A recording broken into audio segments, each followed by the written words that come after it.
출애굽기 18장 1절에서 12절 말씀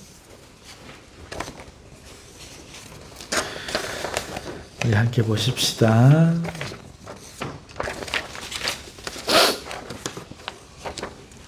자, 찾으셨으면 우리 합독하시겠습니다.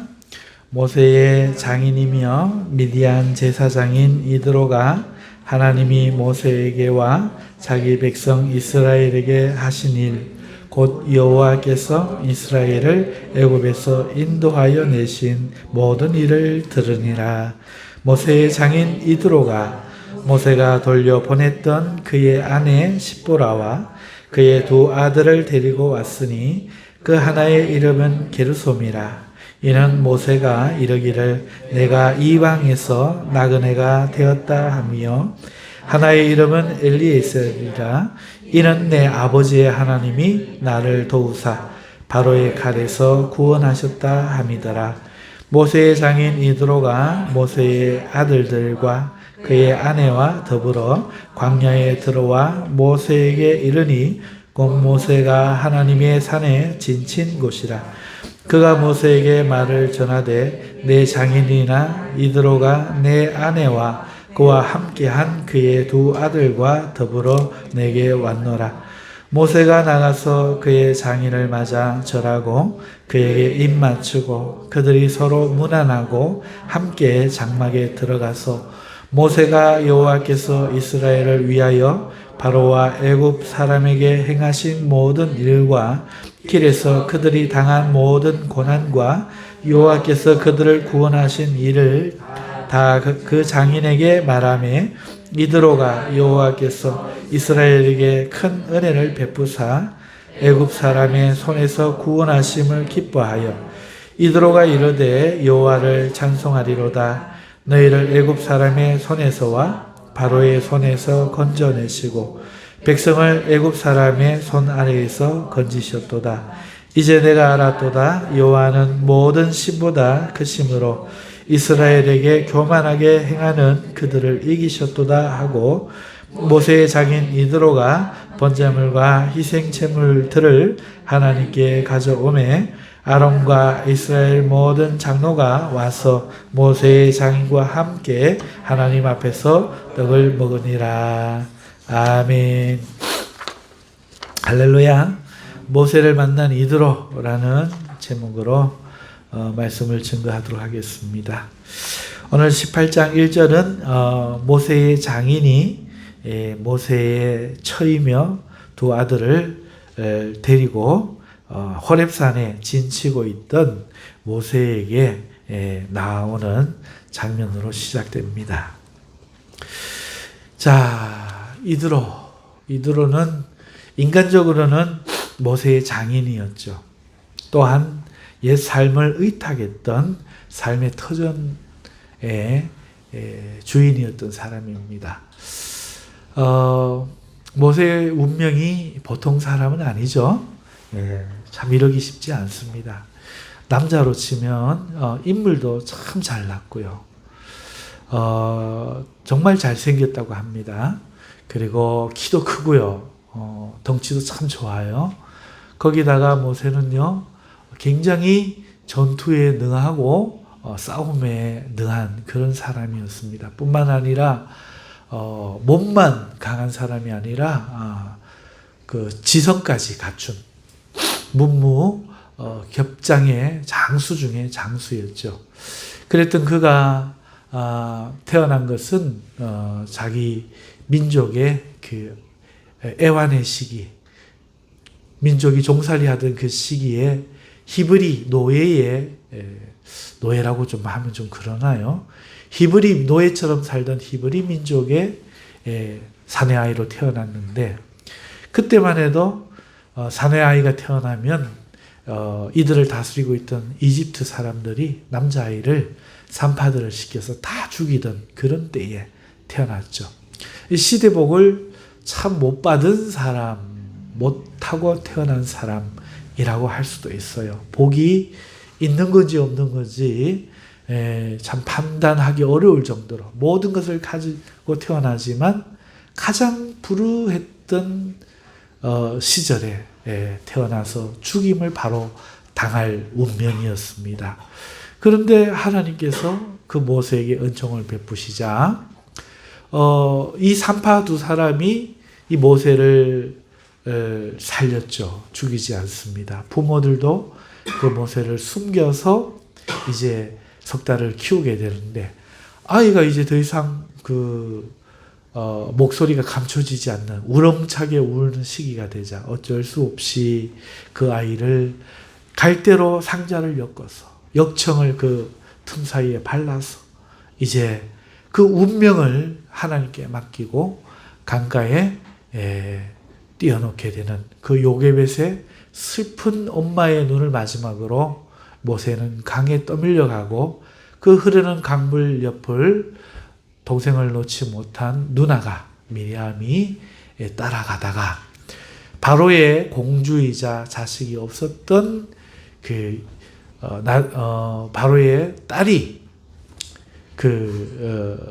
모세의 갈대 상자를 발견하고 궁에서 이제 왕자로 자라면서 세상의 모든 학문과 지식들과 그리고 이집트의 위대한 법들과 그리고 또 여러 가지 군사를 다루는 법 등을 배우게 되지요.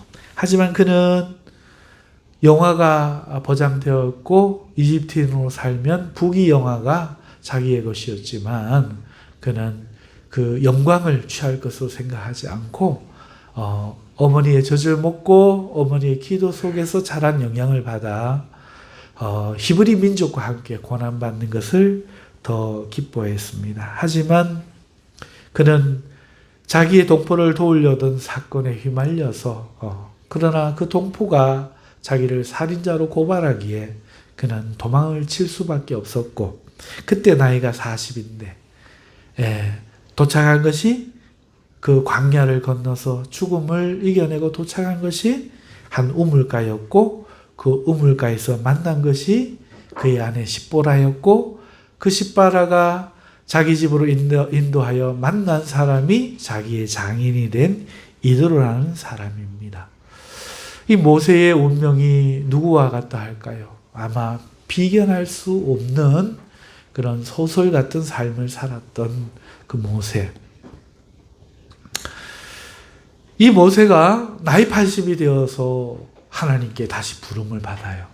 민족의 지도자로 부름을 받고 이스라엘 민족에게 다시 보내지고 애굽의 바로왕을 만나서 이스라엘 백성을 데리고 나오는 그러한 하나님의 명령을 받고 가서 지금 이스라엘 백성을 데리고 그 열 재앙의 하나님의 놀라운 기적과 바다 홍해를 가르고 그 바다 밑을 40만의 이스라엘 백성을 이끌고 통과하여 우여곡절 속에서 지금 아말렉과의 전투를 치른 후에 이렇게 호렙산 아래에 지금 진을 친 이 자리에 당도해 있는데 자기가 40에 도망을 쳐가지고 세상의 모든 가졌던 것을 다 잃고 민족들의 지지도 없이 타국살이 객지살이를 하게 된 그 시절에 그 장인을 지금 만나게 됩니다. 그는 지금 새 출발을 하고 있죠. 민족의 지도자요 하나님의 일꾼으로 자신이 살았던 그 삶을 뒤로 하고 새로운 출발을 합니다. 그런데 그 부름을 받았을 때에 그가 자기 아내와 자기 아이를 데리고 가다가 하나님이 모세를 죽이려고 하나님의 천사가 달려들어요. 우리가 병으로는 그게 영적으로는 하나님의 천사가 죽이려고 하시는 건데 육신의 현상으로 나타나기는 열병이었죠. 무시무시한 열병으로 죽을 지경에 처합니다. 십보라가 이게 이방인들이 좀 예민해요. 우리 한국에도 보면 기독교인들은 뭐 개고기, 돼지고기도 잘 먹고 아무나 손대고 뭐 머리를 동쪽으로 자도 상관없고 남쪽, 북쪽으로 자도 상관없고 아무 탈을 안 입잖아요. 요번에 우리도 이사할 때 침대를 어느 방향으로 두냐고 물어요. 이사한 사람이. 남쪽은 저쪽인데 상관없다고 이쪽은 놔달라고 반대로 놀라가지고 막 눈을 이렇게 보더라고요. 우리는 그런 거 상관 안 하거든요. 그런데 세상 사람들은 부정 탈까봐 귀신이 두렵기도 하고 그런 것들이 미신이 두려워서 하는데 우리는 전혀 이제 그런 것을 두려워하지 않죠. 하지만 그 이방 땅에서 미디안이라고 하는 족속의 제사장이 아버지인 그 딸 십보라는 그런 거에 예민한 거죠. 우리는 좀 무지해도 무감각해도 그 사람은 굉장히 예민해서 열병이 그냥 난 게 아니다. 대번에 깨닫습니다. 뭐냐? 모세가 그저 지식으로 아는 그 이스라엘 백성의 전통을 이야기해 줬죠. 우리는 할례를 받아야 된다. 아이가 태어나면 7일 만에 할례를 받아야 된다. 근데 십보라는 모세가 여기 와서 살잖아요. 처가살이 하잖아요. 우습죠. 그리고 자기 민족에게도 버림받았는 그런 전통. 당신 민족 때문에 쫓겨 도망왔다며 뭐 그런 거 지키고 그래 하고 안 들어줍니다. 그때까지. 그래서 이게 갈등 관계로 남아 있었어요. 그런데 이제 열병에 취하자 자기 남편이 죽음 앞에 하나님의 부름을 받고 가는 길에 하나님이 지금 죽이려고 하니 이거는 한 가지밖에 없는 거죠. 아하, 하나님 명령을 안 들었었다. 그러니 이거는 부름받은 자의 자격을 지금 하나님 책망하시는 거다 해서 돌을 급하게 우리 산에 가면 청석 있죠. 탁 때리면 돌이 어떻게 됩니까? 딱 짜게지면서 칼처럼 아주 예리해지잖아요. 돌을 깨가지고 그 돌을 가지고 그 아들의 이 성기 지금으로 말하면 할례라고 하죠. 표피를 그 쌩을 끌어냅니다. 끌으면서 이를 악물고 남편 발치에다가 던지는 거죠. 하나님을 경외하지 않는 십보라였으니까 내 피난편이다 이러면서 던져버립니다. 하지만 하나님은 감정을 믿음으로 보시는 게 아니라 행위를 믿음으로 보시기 때문에 용서하시고 살아나는 거죠. 그렇게 모세는 일어났지만 도저히 이 아내가 용납이 안 되는 겁니다. 이 거세고 드세고 이 그 미신적이고 평생을 그렇게 살아왔던 양을 치면서 살았던 거센 이 여자를 사랑할 수가 없는 겁니다. 그래서 그만 그 여정 가운데서 돌려보내요.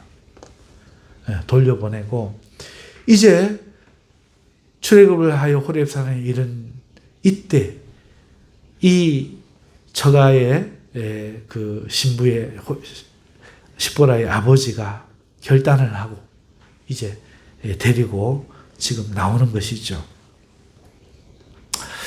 자, 그러면서 모세에게 이 기억은요, 자기의 실패의 흔적이요, 그 다음에 자기가 버렸던 과거요, 그리고 이제는 자신의 삶에 도움이 될 것 같지 않은 그런 더함이죠. 참 복잡한 어떤 그 광경이라 할 수 있습니다. 모세의 수치이면서 그런 거죠. 돌아보고 싶지 않은 과거이면서 인정하고 싶지 않은 현실이면서 이런 거예요. 지금 그 이드로가 지금 오는 거죠. 자, 얼마나 이 상황이 복잡하고 이 정서가 뒤엉키고 한 이런 상황인지 이해가시겠죠? 자, 이런 상황 가운데 모세를 만나러 가는 이도로의 행동은 어떻습니까? 성경 18장은 1절에서 먼저 하나님께서 행하신 모든 일을 모세가 이드로에게 말했다 하는 말씀으로 시작돼요. 그런데 이드로가 아직 이르지 않았고 이드로가 오고 있는 그 과정은 2절부터 시작이 되거든요. 있지도 않은 결론부터 먼저 딱 이야기를 하고, 그리고 이 이야기를 누가 썼느냐? 모세가 썼거든요. 이 저자가 모세예요. 그러니까 아무 생각 없이 썼겠습니까? 원래 이야기는 순서대로 자초지종 써야 되는데 지금 18장 1절에 모세의 장인이며 미디안 제사장인 이드로가 하나님이 모세에게와 자기 백성 이스라엘에게 하신 일, 곧 여호와께서 이스라엘을 애굽에서 인도하여 내신 모든 일을 들으리라 라고 말부터 해놓고 2절 보면은 모세의 장인 이드로가 모세를 돌려보낸 그의 아내 십보라와 3절 그의 아들들을 데리고 왔으니 라고 하면서 5절에 보면은 모세의 장인 이드로가 모세의 아들들과 그의 아내와 더불어 광야에 들어와 모세에게 이르니 곧 모세가 하나님의 산에 진친 곳이라. 그러면서 6절에 보면 그가 모세에게 말을 전하되 내 장인 나 이드로가 내 아내와 그와 함께한 두 아들을 데리고 내게 왔노라 하고 사람을 보냅니다. 그러니까 아직 오지도 않았는데 이미 도달해서 말씀을 전한 것부터 모세는 기록해놓고 그 다음에 여정을 기록하고 있는 것이죠. 그럼 이건 무엇을 말하는 겁니까? 이것을 강조하고 싶은 거죠. 지금 모세가 말하고 싶은 것은 한 미디안 제사장 이드로가 어떻게 하나님을 알게 됐는지를 강조하고 싶어서 이렇게 이야기하는 것입니다. 그래서 이것을 이야기를 해놓고 2절에 보면 아직 이르기도 전에 이것을 이야기를 해놓고 이드로가 오고 있는 모습을 설명하고 있습니다. 자, 그런데 여러분 이 모세를 만나러 가는 이 이드로의 행동은 제일 중요한 건 하나님 말씀을 들었다 하는 게 제일 중요하다. 일단 기억해 놓고 두 번째는요. 이드로의 모습을 한번 살펴보시죠. 이드로는요. 자신의 딸과 손자를 지금 데리고 오고 있는데 그 방법밖에는 없었느냐 하는 겁니다. 분명히 자기는 족장이에요. 그리고 제사장입니다. 그러면은 자기 딸과 자기 손자들을 자기가 거두는 게 유리합니다. 그렇지 않아요? 남자가 없어가지고 씨가 귀했던 집안이었잖아요. 모세가 왔을 때 얼마나 좋아했습니까? 딸만 수두룩히 낳고. 근데 손자 지금 아들, 장성한 아들이 모세를 닮았으니 그 씨를 받았으니 얼마나 잘생기고 키가 크고 얼마나 힘이 세겠습니까? 얘들이 우리 가문의 그 성씨를 이어서 계속하여 집안을 이끌어 간다면은 집안이 부강하겠죠. 그러니까 이드로 입장에서는 굳이 보낼 이유가 없는 것이죠. 가서 어떤 대접을 받을지, 모세가 어떤 심정으로 돌려보냈는데 지금 가서 천둥꾸러기가 되지는 않을지 여러 생각이 있을 수 있고요. 그래서 굳이 데리고 오지 않고 자신이 거두어 둘 수 있었음에도 지금 데리고 나오는 겁니다. 이유가 뭡니까? 부귀영화를 바랄까요? 아니에요. 모세가 무슨 부귀영화가 있겠어요? 부귀영화라는 것은 자기가 줄 수 있는 거죠. 오히려.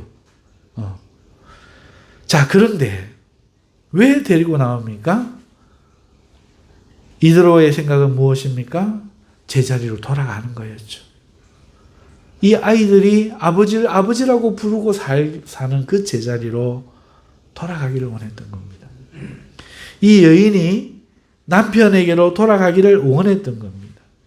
그래서 자기 딸을 고집을 꺾고 손을 잡고 자기 아들들, 손자들을 데리고 지금 오는 것이죠. 그 발걸음이 얼마나 무겁겠습니까? 자존심, 장인으로서 자존심 상할 수도 있죠. 네가 먼저 찾아와야 되는 거 아니냐? 따질 말도 많을 수 있겠죠. 그럼에도 불구하고 이 이드로는 사위를 만나러, 자기를 찾지 않은 사위를 만나러 이제 발걸음하여 여기까지 이르게 된 것입니다. 노구를 이끌고 오는 것이 기차도 없고 차도 없던 그 시절에 얼마나 힘들었겠습니까? 자, 옳다라고 생각되는 걸 위해서 행동할 줄 아는 노인, 대단하죠. 오늘 오전에 우리가 뜻을 세우는 그리스도인이 됩시다 라는 어떤 내용의 말씀을 드렸는데 나이가 들었지만 남은 것은 성질과 고약한 냄새뿐만 노인이 되는 것이 아니라 이 노구에도 무엇이 옳은가를 냉철하게 판단하고 그것을 위해 자기를 굽힐 줄 아는 이 이드로 얼마나 멋지고 대단한 사람인지 모르겠어요. 우리도요, 멋진 사람이 되어야 합니다. 가지고 태어난 것이 많고 적음이 아니라 사람이 항상 모질할지라도 옳은 것을 생각하고 참됨을 생각하고 부족해도 그걸 향해 갈 때 그 사람 멋있습니다. 가진 것을 많이 갖고 태어났을지라도 그렇게 살지 않는 사람은 부끄러운 거죠. 그러므로 오늘 우리는 이드로만큼 멋진 사람 되기를 원합니다. 그리고 그는요, 6절에 보면요, 이렇게 가면서 장인이 나오는데 사위가 나와야지 이러지 않습니다. 내가 당연히 가면은 네가 나를 맞아야지 그러지 않습니다. 6절을 보면요, 그가 모세에게 말을 전하되 네 장인 나 이드로가 네 아내와 그와 함께한 그의 두 아들과 더불어 내게 왔노라. 뭐라고 합니까? 말을 전하되.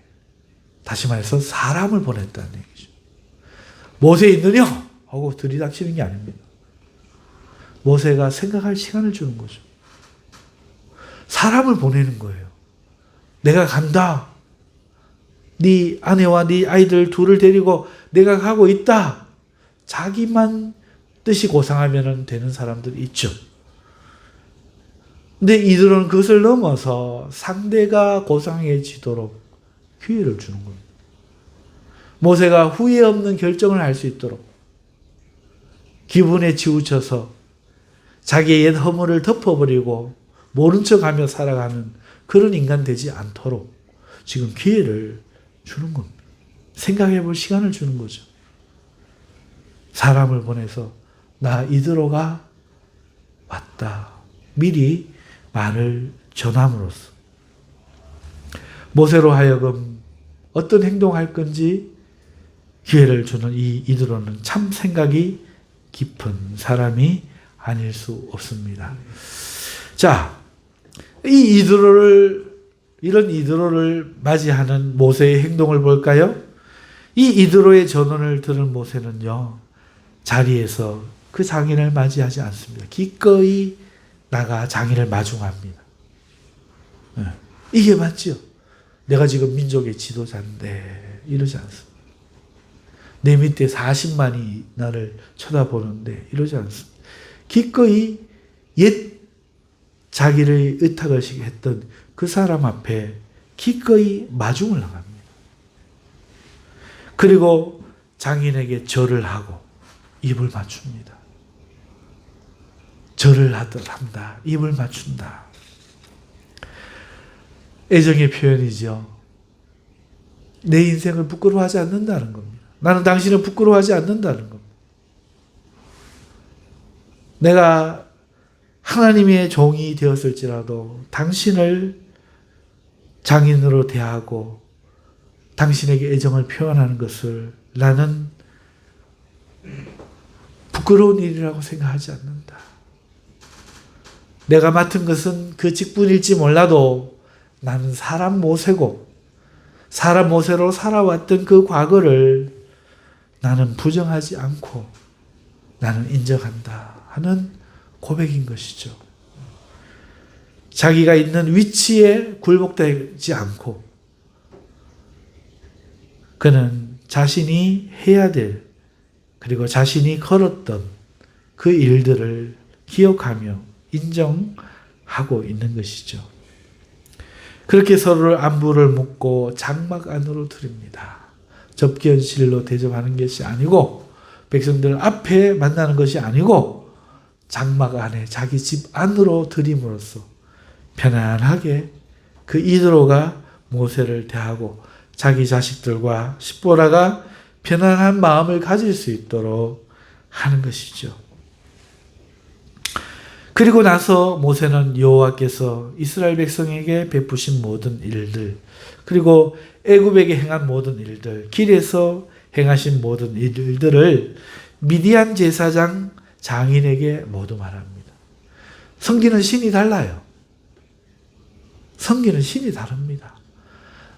이제부터 당신과 나는 함께 할 수 없어. 나는 하나님의 종이고 당신은 마귀의 종이니 이 장막에는 들어올 수 없어. 이게 아니고 지금 우리 하나님이 하신 일이 무엇인지를 이들에게 들려줍니다.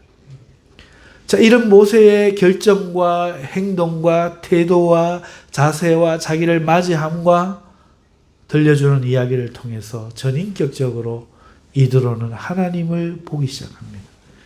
여호와께서 행하신 모든 일들을 이드로가 듣고 진심으로 기뻐합니다. 그리고 여호와를 인정하는 거죠. 너희 여호와야말로 참 신들의 신이시구나. 참으로 기뻐하고 좋아하게 된 겁니다. 그리고 10절에 보면은 9절 보면 이드로가 여호와께서 이스라엘에게 큰 은혜를 베푸사 애굽 사람의 손에서 구원하심을 기뻐하여, 먼저 기뻐하는 마음. 이스라엘 민족이 지금 모세의 인도를 받고 있으니 그들의 일을 내일처럼 기뻐하는 거죠. 왜 그렇습니까? 모세가 자기에게 지금 진심으로 대하고 있거든요. 그러니 이 민족이 자기와 상관없을지라도 결국 자기와 상관이 있는 것으로 여기고 있는 것이죠. 이드로가 이르되 여호와를 찬송하리로다. 자기는 다른 신을 섬기는 사람이잖아요.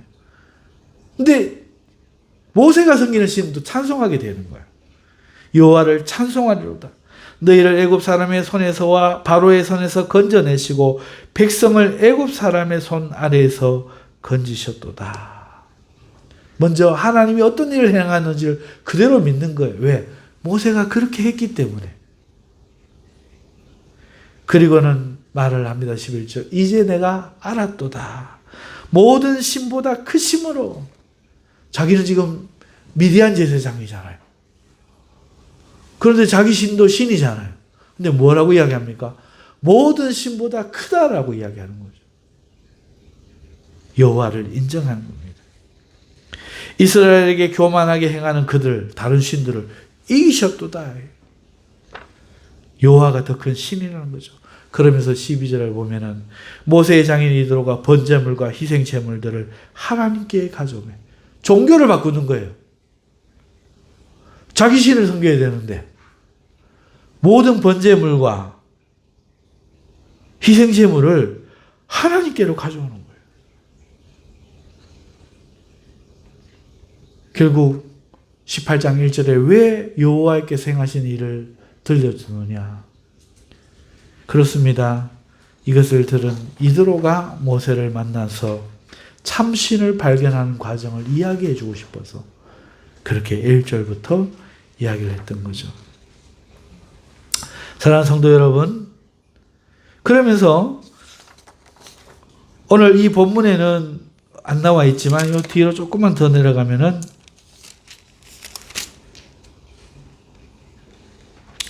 18장 27절 보면은 이제 모든 것을 다 마치고 모세가 그 장인을 보내니 그가 자기 땅으로 가니라. 이제 그는 다시 미디안 땅으로, 자기 땅으로 돌아가요. 여기 왜 자기 땅이라고 했을까요? 이제 그는 여호와를 섬기는 사람이 되었죠. 그리고 이제 자기의 영역에 가서 또다시 자기가 만난 하나님을 전하는 사람이 되지 않겠습니까?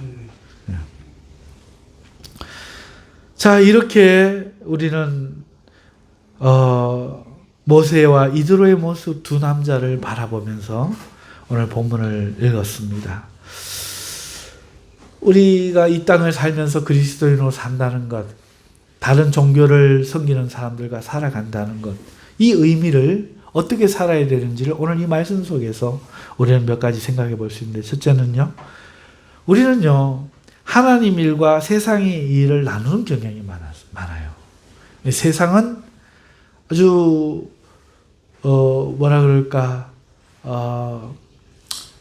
죄악 가운데 있고, 우리는 하나님 나라에 들어가는 거룩한 백성이고 이렇게 무슨 선악과 빛과 어둠으로 이렇게 나누는 경향이 많아요.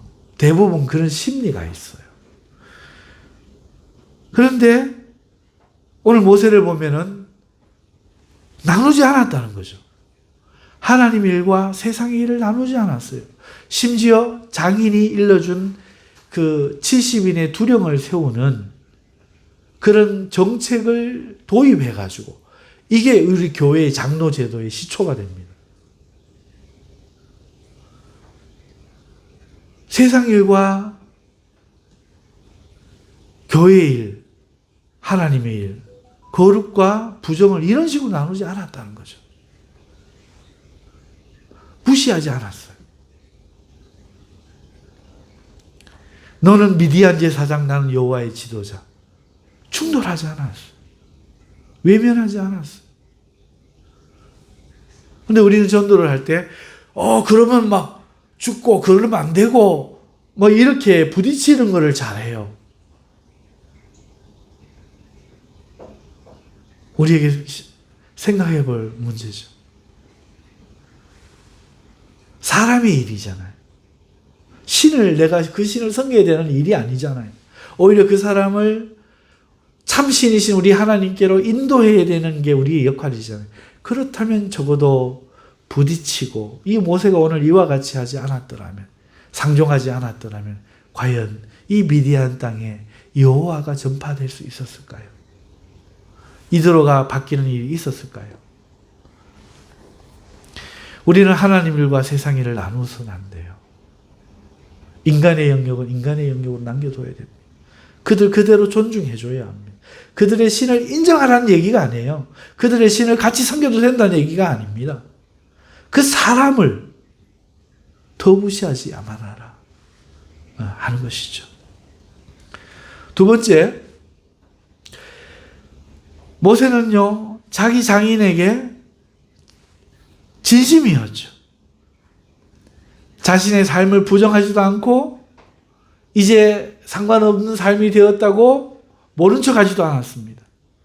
여전히 그는 자기 장인을 마땅히 해야 될 태도로 마중 나갔고 그 장인에게 엎드려 절을 했고 반가이 입을 맞추었고 집 안으로 모셔들었죠. 진심이 되어야 된다는 거죠. 사람을 사랑하는 것은 진심이 되어야 됩니다. 그 사람이 무당이에요. 나에게 뭐 밥을 사줘. 내가 무당이 뭐 사주는 밥 먹겠어? 이러기가 쉽습니다. 그 신을 섬기라는 것과 그 무당을 사람으로 대하는 건 다른 일이에요.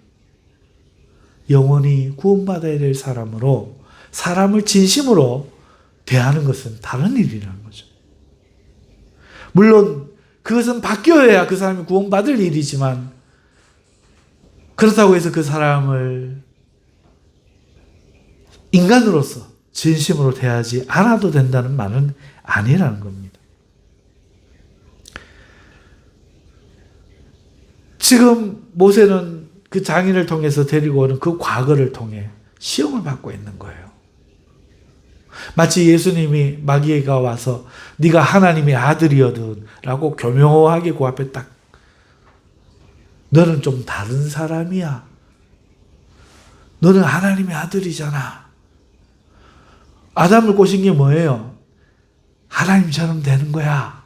그렇잖아요. 훈영이는 이렇게 살만한 사람이 아닌데 자질이 다른데 막 이렇게 사람을 마귀는 띄우는 거예요.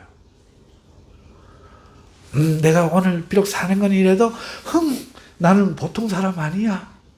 이렇게 우리 심령에 마귀가 틈타기 쉬운 거예요. 아니라는 거죠.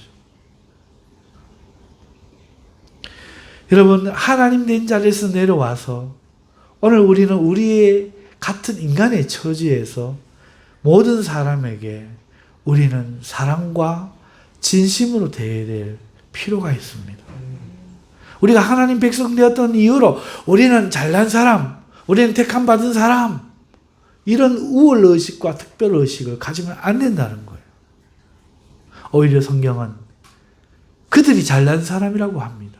왕족과 귀족과 그런 중책을 맡고 있는 신하들에게 왕이 신하들을 보내서 혼인잔치에 오소서 하니 바빠갖고 안 하는 거예요. 그래갖고 어떻게 합니까?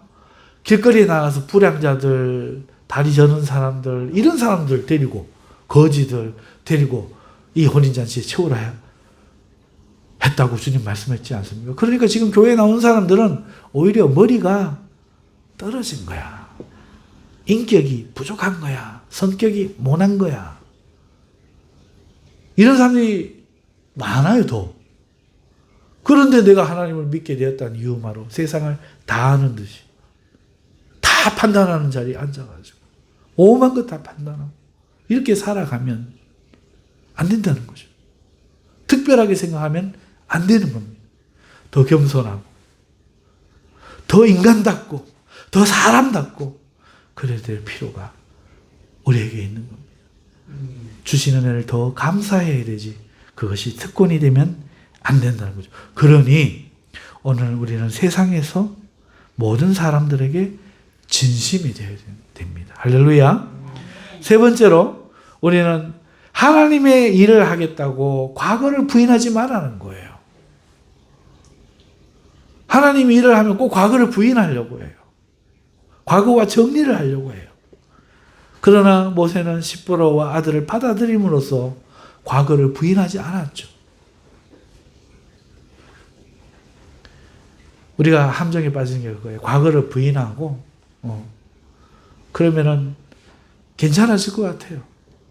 개척교회를 하시는 이야기를 내가 이런 게 하는 게 누워서 침 뱉는 격이지만은 목사님들 중에 보면은 사모님이 반대를 하시는 분들이 많아요.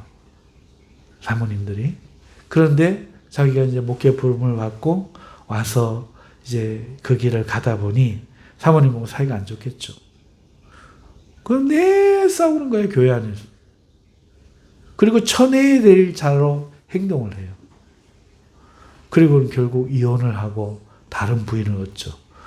그러면 자기의 위치가 올라가고 격이 맞아질 것 같지만 그렇지 않아요. 오히려 더한 찌질이로 보이는 거예요. 병신 같은 놈으로 보이는 거예요. 죄송합니다. 자신의 아픔도 포용하지 못하는 인간을 어느 성도들이 존경할 수 있으며 따를 수 있겠습니까? 그거는 불가능한 거죠. 부인도 바뀌어서 하나님의 종으로 살아가겠다는 마음을 갖는 건 중요하지만 더 중요한 그를 인간적으로 대하고 진심으로 대하고 인정을 함으로써 그로 하여금 하나님의 종으로 살아갈 수 있는 길을 남겨둘 때에 그 목사를 바라보는 성도들이 그를 인정하게 되겠죠. 오늘 모세는요, 40만 중에 처녀가 왜 없겠습니까? 누가 모세의 그 아내로 주기를 거절하겠습니까? 비록 나이는 많지만. 하지만 그러지 않았습니다. 그는 십보라와 두 아들을 받아들였죠. 그 아들들 이름을 한번 보세요. 첫째 아들 이름이 게르솜이에요. 내가 나그네 되었다. 안 좋을 때 이야기잖아요. 둘째는 엘리에셀이에요. 하나님이 나를 바로의 칼에서 구원하셨다. 그러니까 도망자인데 건지셨다는 거죠. 하지만 그 두 아들을 부끄러워하지 않습니다. 십보라와 두 아들을 받아들여 그는 그 과거를 부인하지 않고 오롯이 이 하나님의 길을 가는 것이 자기 자신에게 있지 않고 하나님의 부르심에 있음을 고백함으로써 하나님을 기쁘시게 했고 자기의 장인 이드로를 하나님을 볼 수 있는 눈이 가려워지지 않도록 올바른 역할을 했던 것이죠. 사랑하는 성도 여러분, 그러므로 오늘 우리는 하나님과 세상의 일을 나누지 말고 하나님과 세상을 나누지 말고 세상 사람들을 무시하지 말고 세상 사람들에게 더 그들보다 진심이고 사람을 사랑하는 사람이 되고 자기의 과거를 부인하는 찌질이가 되지 말고 자기의 약점을 끌어안고 가는 뜨거운 남자가 되어야 할 줄 믿습니다. 이러한 은혜가 우리 모두에게 있기를 주님의 이름으로 축원합니다. 기도하겠습니다. 거룩하신 하나님 아버지 감사합니다. 오늘 이 말씀을 통해서 저희들의 삶에 어떻게 이 세상에서 살아야 되는지 올바른 방향을 보게 하시고 깨닫게 하여 주시옵소서. 예수님의 이름으로 기도하옵나이다. 아멘. 우리